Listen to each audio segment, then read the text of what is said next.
Hello, everybody. This is Fernando for the latest Silent Hill podcast. Well, I have begun now to see the Silent Hill 2 walkthrough on YouTube. I found this one video from a great player where he basically uploaded it all just as one single video. So the entire game, the entire walkthrough, is just one long stream. And it's over 4 hours long.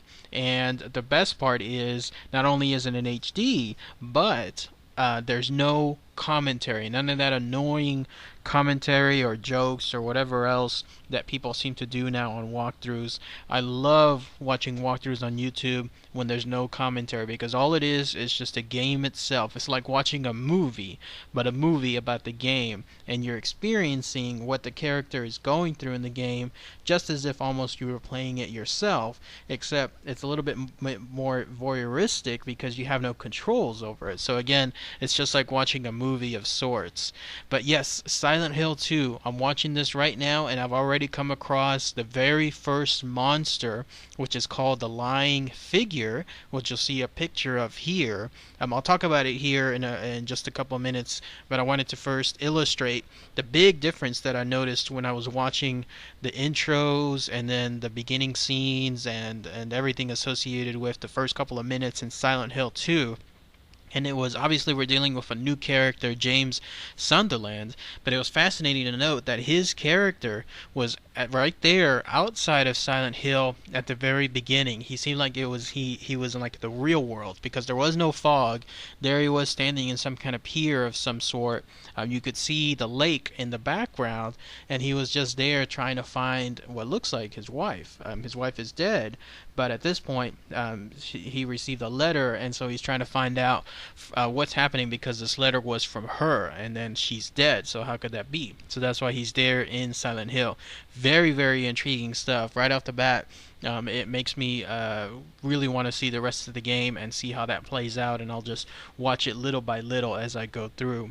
So the guy, James Sunderland, he crosses a point right after the pier where it suddenly shifts. It's very unnoticeable. Like you couldn't notice it until it's actually there, and it has to do with all of a sudden things no longer being crystal clear like a sunny lake or anything like that. No, all of a sudden now when he walks in the Silent Hill, of course, it becomes foggy, and he experiences that world that we all know of now when it comes to Silent Hill. So he's crossing several points. He meets a character, which I'll talk about probably later on within my final walkthrough. Most of the main, I guess, human characters I'll talk about whenever I release, like, let's say, a final review, so I'll save that for later.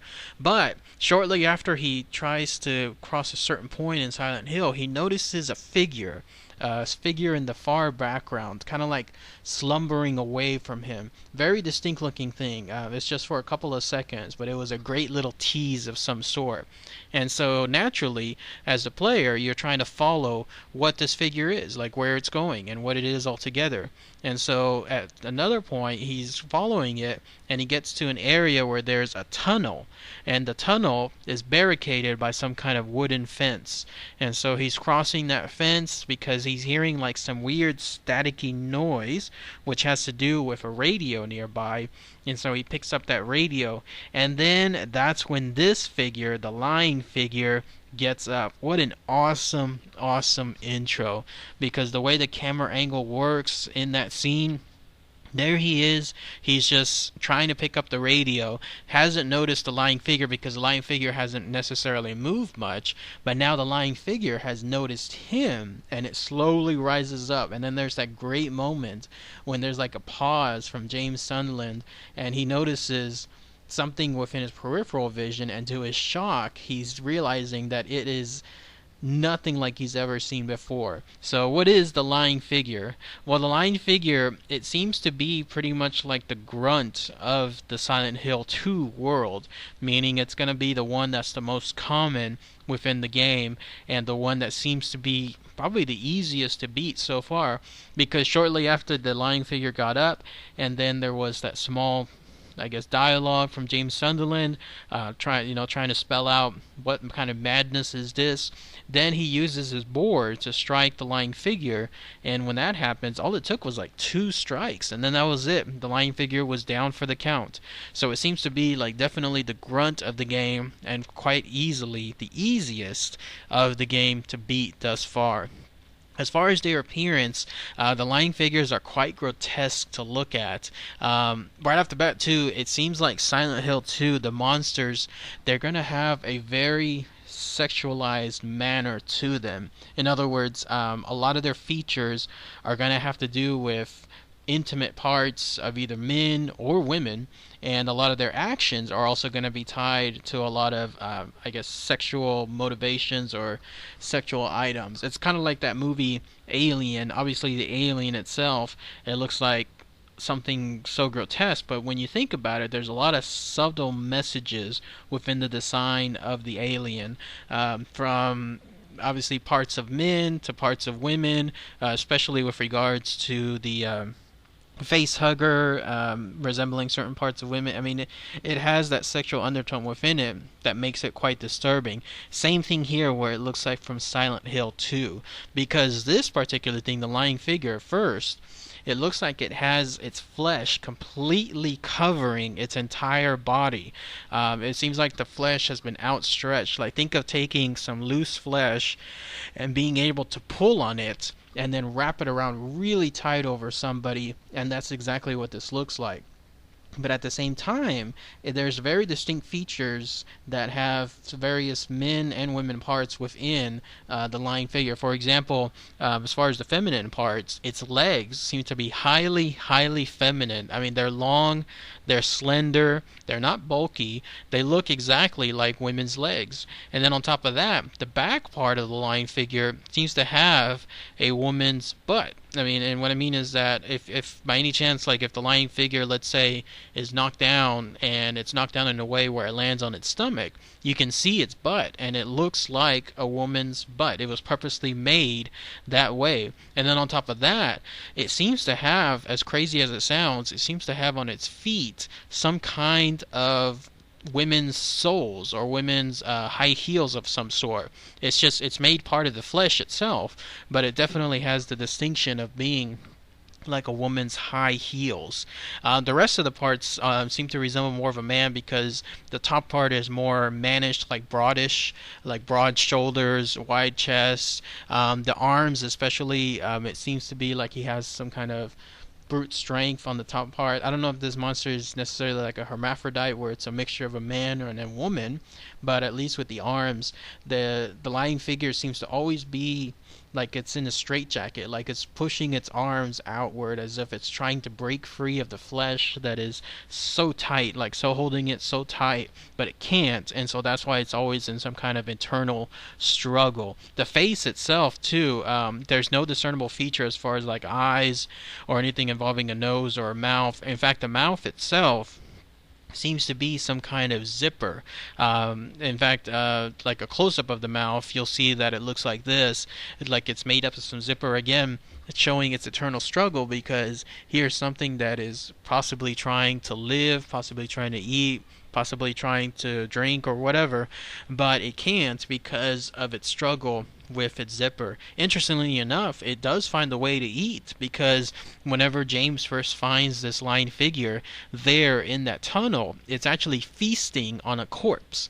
So how it's able to do this, I don't know. Maybe it has some other method that it feasts altogether, but it's too short. The encounter, the intro, that awesome one, it was too short to see how it was doing it. And then as far as their actual metaphor and what they're supposed to represent, because of all the intricate features, all the manly and then the women features within it, and the way it struggled, it's supposed to represent essentially James's own struggle within the game itself, because it seems like with his wife having a cancer of some sort, and basically her not being able to essentially live out the rest of her years happily with him, and vice versa, it seems to be a metaphor for that, where they're trying to break free, especially her, and in some cases him, but it's essentially someone's internal suffering at what's happening, the agony, and so that's supposed to be a metaphor for that as well.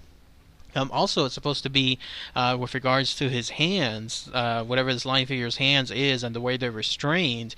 It's supposed to also represent James's inability to hold his wife Mary during all of this illness. The fact that again she's so ill, and maybe the illness altogether disallowed him from ever even holding her. That's what it's supposed to represent too. He wants to be able to hold her, caress her, but for whatever reason, that illness that she had could not make him do so. And then also because of the grotesque appearance of the lying figure, the rotting skin, the blemishes, everything that just looks so repulsive, it's supposed to also represent Mary, who during the last stages of her illness also looked, to, for lack of better words, very repulsive to James altogether.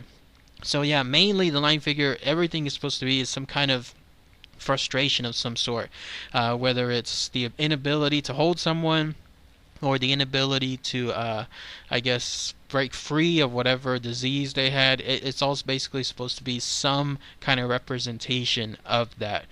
These lying figures, obviously, they're found, and from the looks of it in the walkthrough, even early on, they're found throughout so many parts of the game. Interesting little trivias about the lying figure.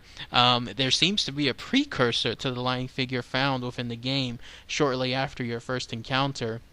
It's called the Alleyway Corpse, which you'll see a picture of here, and you'll notice that this corpse has clothing. It looks like a person, but the top part, the head part, resembles the lying figure, and so that closely ties into the fact that maybe these lying figures were the actual citizens of Silent Hill, and then once they were absorbed into the world of Alessa, then that was it. They were gone, and slowly but slowly they were turning into these lying figures. So this alleyway corpse may be something right in the middle, where it's not quite a lying figure yet, but it's not quite a regular corpse either. It's slowly metamorphosizing into that altogether. Also, you'll see some pictures here, some early concept art.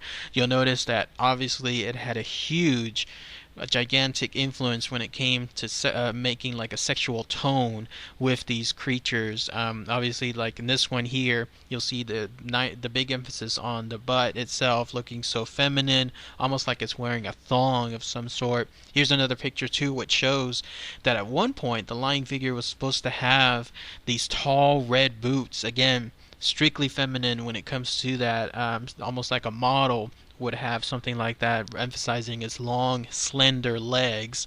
It also seems to have, you'll see, a long tongue of some sort. So maybe this might be a representation of how this lying figure was supposed to eat, considering it has that zipper covering its mouth altogether. And then finally, here's some other pictures, some models, some renders of the lying figure, again emphasizing, especially on the back part, the feminine butt with the lying figure too. So the lying figure, it actually took on a life of its own somewhat later on in the franchise, because it too became the very first or one of the first creatures encountered within the Silent Hill 1 film.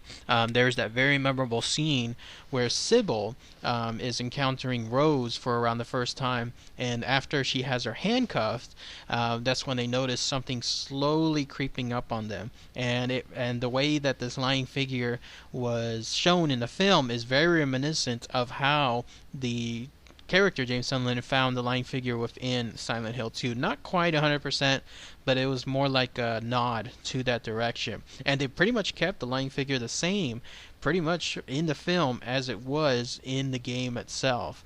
And then it also made an appearance in Silent Hill Revelations. There's a very short cameo by the lying figure where the main character, she sees the lying figure whenever for a brief couple of seconds her real world like changes into the Silent Hill world, and then it changes back to the real world. But it was those couple of seconds where she sees a lion figure kind of walking towards her way, and she starts shaking her head, trying to realize, am I looking at something? Is it real? Is it not real? What am I seeing?